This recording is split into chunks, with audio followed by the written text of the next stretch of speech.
What happens when a poor girl from Brooklyn draws the wrong boy and shatters the rules of an elite academy? What followed forced an entire system to choke on its own standards.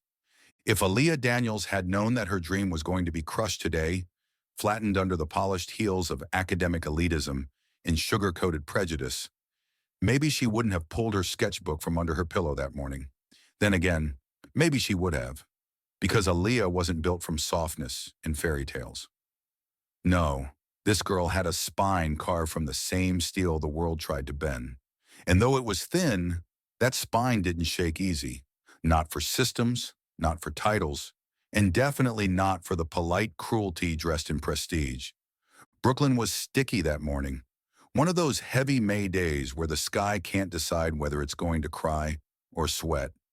The air clung to your skin, thick with city grime and the scent of concrete ambition. Aaliyah walked the cracked sidewalks with care, dodging puddles and broken dreams alike, her battered sneakers thudding a quiet rhythm. Clutched tightly in her arms was her portfolio, 10 thick sheets of life, pain, dignity, and detail. Every drawing inside smelled faintly of pencil lead, eraser shavings, and determination too stubborn to give up. That folder was her one-way ticket, not to fame, not to riches, but to something far rarer in her world. Access. She was heading to the Eleanor Klein Academy of Fine Arts. The name alone had more weight than most families carried in an entire generation. It was the kind of school where parents didn't ask about tuition, they donated wings, where diversity was a brochure word, not a hallway reality, where her name didn't belong. And still she walked. In her backpack, a peanut butter sandwich wrapped in newspaper and 2 sharpened pencils.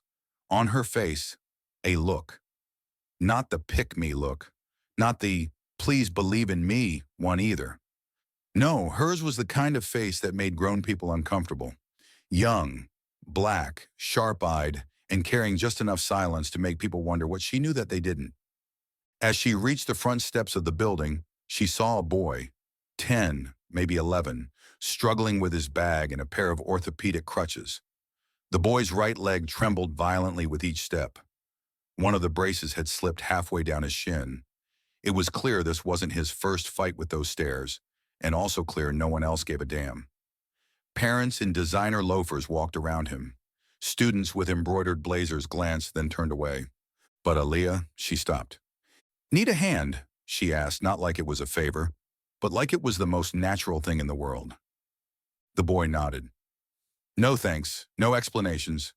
Just that desperate kind of yes you give when pride has already lost the battle." She took his bag without another word, helped him steady his balance, and walked up with him, step by step, until he could sit and catch his breath. She didn't wait for applause. She didn't expect recognition. She just adjusted her backpack and went inside. Because kindness doesn't beg for witnesses. But injustice? Oh, injustice never misses an audience. Eleanor Klein Academy didn't just smell expensive. It radiated it.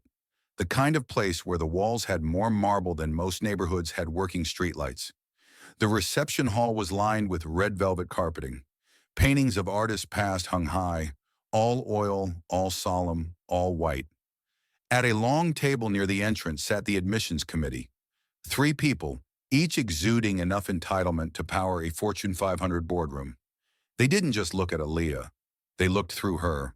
She cleared her throat. "Aaliyah Daniel," she said, steady and clear. The woman in the middle, glasses perched on a nose that had never sniffed public transportation, glanced over the rim with visible disinterest. "Portfolio?" she said, without so much as a hello. Aaliyah placed it on the table. Mr. Hanson, the elder man among them, opened the folder. His beard was neatly trimmed, his hands steady, like someone who'd made a living pretending he could see the soul of a canvas. He flipped through the pages with the detachment of someone inspecting produce at a farmer's market. A twitch of an eyebrow, a breath through the nose.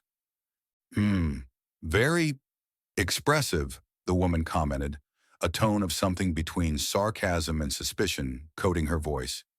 The third younger man, in a tweed jacket, tilted his head with that smug smile people wear when they think they're about to offer insight. Plenty of feeling, he said, but the structure's just off. Composition is too weighty. The lines lack discipline. Aaliyah stood silent, not because she had nothing to say, but because she'd heard this song before. In classrooms, in summer programs, in job interviews her mama went to and came back from silent. The same tired tune. Talent isn't enough when your face doesn't match the brochure. They didn't ask her what the drawings meant. Didn't ask why the woman on the bus bench had 2 layers of coats in June, or why the girl with the scar had hope drawn into her eyes. They didn't even see them. Not really. They just saw skin, neighborhood, income. They saw black and didn't want to say it, but said it in every other word. "We recommend exploring alternative schools," the woman said, lips pressed in a smile too tight to be polite. "Perhaps something more suited to your current level." "And if I showed you just one more piece?" Aaliyah asked. "Would you look at just one?" Mr. Hanson groaned but motioned lazily. Aaliyah pulled out the final page. Fresh, drawn just that morning. A boy on crutches, stepping, not being helped. Not a symbol, not a tragedy. Just a boy, trying, a leader. The look on his face, pain and pride locked in a staring match. The room went still, because in that one drawing was something none of their prize students had captured in any sculpture, sketch, or still life. Truth. "Where did you draw this?" the younger man asked. "Just now," Aaliyah replied. "He came in before me." Hanson cleared his throat. The woman adjusted her glasses. "Please wait outside." And that was that. Aaliyah stepped out into the hallway. The same hallway buzzing with energy, laughter, confidence, white kids with white parents showing off devices more expensive than her family's rent. No one looked at her. No one asked her name. She was invisible again. Except this time, she'd left a piece of her soul behind that table. She waited 10 minutes, 20, an hour. Nothing. Then the door creaked. The same woman reappeared. "Thank you for applying. The competition this year was intense. Unfortunately, we cannot offer you a place. Best of luck next year." That was it. No feedback, no apology, no acknowledgement of the peace that had frozen a room. She walked to the front steps, her grip on the folder now a fist. Breath shallow, teeth clenched. And then, a shuffle of crutches behind her. It was him, the boy she'd helped. Beside him, a tall man in a tailored suit with the kind of presence that said, "I write checks that move buildings." He looked at Aaliyah. Really looked. Then at the school. Then back at her. "You helped my son?" he asked. She nodded. "You drew him?" Another nod. He paused, then said, "Wait here," and stepped back inside. And what happened next changed everything. To be continued. And believe me, you do not want to miss how this turns out. Aaliyah sat on the cold iron bench just outside the grandstone gates of the Eleanor Klein Academy, like a soldier after battle. Not a loser in the sense of strength, no, but defeated because the rules were crooked from the start. Her portfolio rested beside her like a wounded comrade. Every sketch, every charcoal mark, every shaded cheekbone in that folder now seemed to scream the same cold truth. We weren't what they were looking for. It had only been 5 minutes since that sharply dressed man, the father of the boy she helped, walked back inside those glass doors. But time moved differently now. 5 minutes felt like a full season. Her legs were numb, her fingers clenched around the bench's edge. Her throat was dry, and there was a knot in her chest that pushed up against her breath, but she refused to cry. You don't cry in public when you're a black girl. Not in a city like this. Not outside schools like that. The world doesn't offer tissues. It offers judgment. The doors flew open. The man re-emerged, and something in his face had changed. Gone was the mild, neutral expression of a father simply escorting his child. Now his brow was set with intention. He looked like a man who had just solved a complex equation and wasn't about to let anybody forget it. "Aaliyah," he said, not gently, not like a question, like a decision. "Come with me. Not if you'd like. Not would you mind. Just come. It was the voice of someone who wasn't used to being told no. She didn't ask questions, didn't hesitate. She stood, quiet, calm, and walked behind him. The doors closed behind them with a hush that felt heavier than silence. As they entered the reception hall again, that same woman from the admissions table looked up. Her face had shifted too. Gone was the stiff-lipped formality of a gatekeeper. She looked now like someone who'd just bitten into a lemon rind. Straight, no sugar, no warning. Mr. Stanwyck, I'm not finished, he cut her off. Not loudly. He didn't raise his voice. He didn't need to. He had that kind of volume that carried weight just by being calm. I'd like to hear, from your lips, he continued, how it is that my son, who hasn't talked about anything outside his therapy sessions in 6 months, comes home, excited, emotional, because of a girl he met today. I want to know what your process was, because I've seen her drawings, and I know what hangs in my office, works from names this school praises like gospel, but not one of them captured what she just did.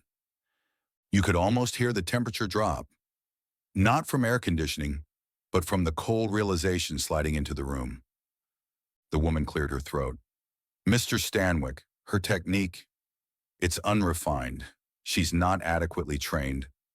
He turned to her slowly with a tight smile. Technique, he repeated with that kind of pause that says, you really want to go there?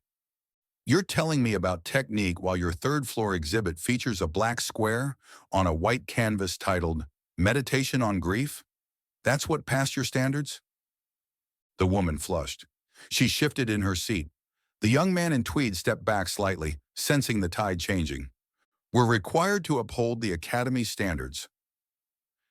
And those standards, Stanwyck interrupted, exclude any hint of talent that doesn't come wrapped in leather shoes and legacy names. Got it. Then he turned to Aliyah. She hadn't said a word. She didn't need to. Her silence wasn't submission. It was thunder waiting its cue. Your drawing, Stanwyck said to her, quieter now with something that bordered on reverence. It reminded me of my son. The way he looks at me when I miss dinner for the 3rd time in a week. That quiet wait. No self-pity, just depth. Not a child with limitations. A person carrying something the rest of us ignore. The room stayed quiet. I donate a lot to this institution, he added, turning back to the committee. And if you're saying she doesn't belong, then I have to wonder who here truly does. Silence. The woman flushed deeper. The younger man looked away. If you'd allow us, she said, now clearly uneasy, we'd be happy to reevaluate. No, Aliyah cut in. Everyone turned. She didn't raise her voice, but her words stopped the room cold. No, thank you, she said. If I have to be your token to study here, then I don't belong here. I came to learn, not to become your diversity campaign. You didn't see what I drew. You only saw what I wasn't. For a heartbeat, no one moved. No one spoke. Because they realized this wasn't a plea. This was a verdict. Stanwyck's mouth curled ever so slightly into a smirk. He nodded slowly, as if to himself. Well, he said, then maybe it's time the city saw who really belongs. And the city did. The next morning, Aliyah's drawing, the boy with the crutches, eyes filled with strength, went viral, posted by one of New York's most influential art critics. Caption, short and sharp. I've seen Basquiat, but I've never seen this gaze. This is America. It spread like fire. Thousands of shares, features, questions. By the following day, the Times published an op-ed. Elite school rejects talent from inner city. Fair or flawed? Parent groups demanded answers. Who made the call to turn her away? How many others had been quietly rejected for not fitting the mold? A formal investigation launched. The headlines weren't gentle. Not a fluke, a pattern. When talent isn't enough, the hidden bias in art education. And while the city buzzed, Aliyah sat at her window, the folder beside her, not reading headlines, not watching interviews, just drawing. A new piece. The woman from the committee, sketched with empty eyes and faded lips. Because even gatekeepers have faces. 3 days later, a knock. A tall man in a gray suit, serious eyes. Is the girl home? He asked.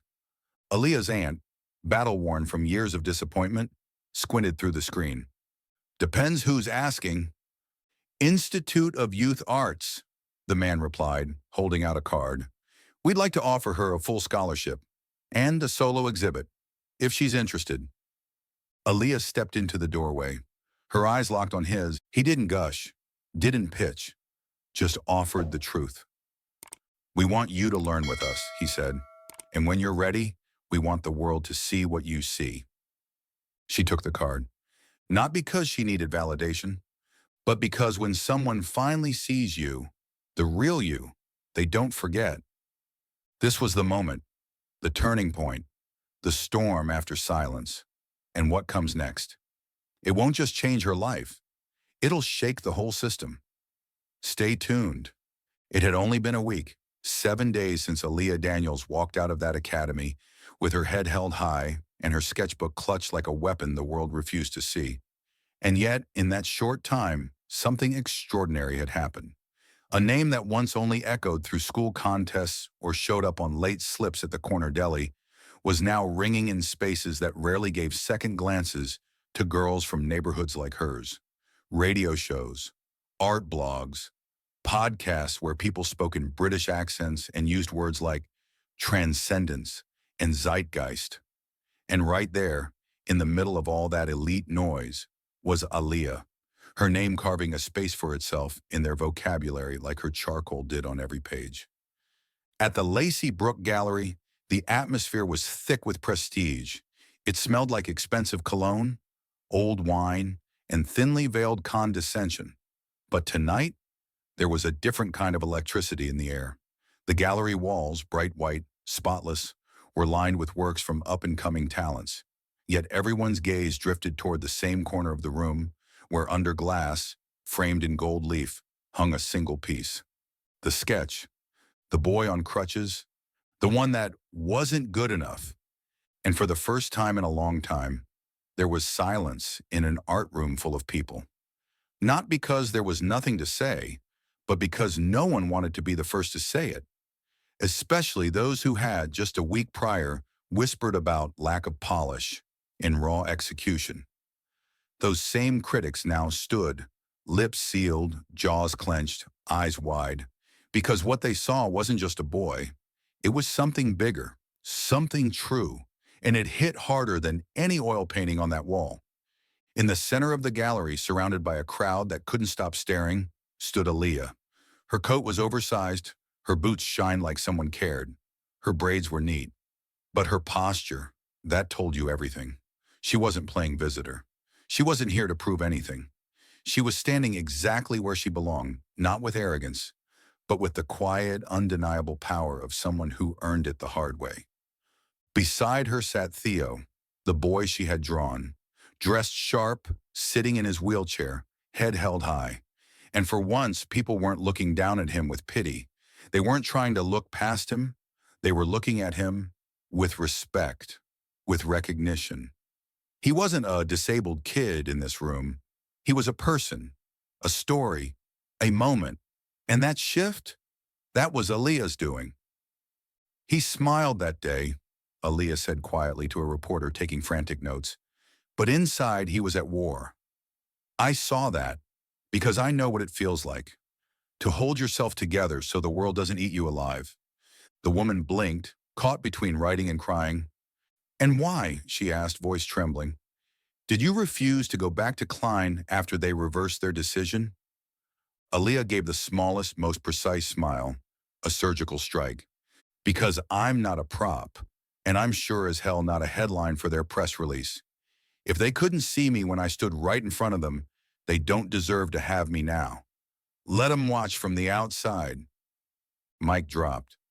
The gallery tonight was full of the very people who once clutched pearls when a girl like her walked through the door. Critics, donors, professors, even the Academy's director, his face stiff, his smile forced, his presence more of a formality than a gesture. And still no one could look away from her work. And then they handed her the mic. She didn't flinch, didn't fidget. just stepped up and spoke, not as a gifted kid from the hood, but as a full-fledged artist with something to say. "I didn't learn from your tenured faculty," she began. "I learned from my mother, who came home from 2 jobs and still found time to read me Maya Angelou before bed. I learned from my sister, who scrubbed my sneakers so I could walk into interviews like I mattered. I learned from the street, where every face, every wrinkle, every scar is a story that institutions like yours pretend doesn't exist." She paused, let the silence stretch. "I don't draw to impress. I draw to remind you that we're here, and we're not going anywhere." The applause wasn't polite, it was explosive, the kind that makes your chest rattle. Some people cried openly, others tried to act like they weren't moved, but even they couldn't deny the tremor. Back at Klein Academy, panic. An investigation had been launched after the viral posts. Whispers turned into headlines, leaks, screenshots, anonymous tips. Turns out the selection process was more like a filter, one that had little to do with talent and a lot to do with zip codes, last names, and skin tone. 2 faculty members resigned within days. The woman in the glasses, she of the curled lip and clipped tone, was encouraged to pursue other opportunities. And then came the statement, "We're introducing new admission standards." New standards, and right above the announcement, a print of Aaliyah's sketch. Poetic justice hanging there like a judgment over the old regime. Weeks passed. Offers rolled in. 3 private schools, 2 art institutes. One promised a program in Florence. Another offered a personal mentor and a full ride through college. She said no, because she had found her place. The Youth Arts Institute, a place where skin color didn't determine how deep you could see. "You sure about this?" her aunt asked after the press conference. Aaliyah nodded. "I don't just want to draw. I want to help others see." And she meant it. She started teaching kids from her neighborhood, free classes every weekend. She brought paper, charcoal, oil pastels. They sat in circles, legs crossed, hands covered in color. "Draw what makes you mad," she'd say. "Then draw what makes you stay." They listened, because they knew she wasn't talking at them. She was one of them. And that made all the difference. 6 months later, an Atlanta gallery hosted a showcase called Voices from the Block. All Black artists, all street stories. And right at the entrance, 2 portraits. One of Theodore, one of Aaliyah, self-portrait.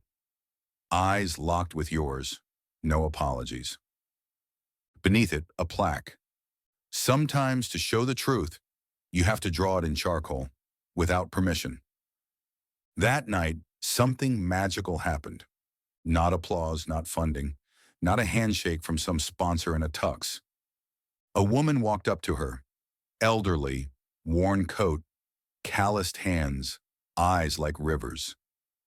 "My granddaughter wants to draw again," she said softly. "She saw you, and now she believes she can." Aaliyah hugged her, not for show, not for pictures, but because in that moment she knew. This journey wasn't just about her anymore.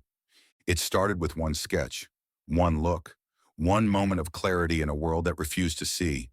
And that was enough to crack the whole damn system. Final note, a small girl with a big truth, a sketch they tried to ignore, and a spotlight they couldn't dim. When the world looked away, she drew it back in charcoal. One sketch, and the system choked on its own standards.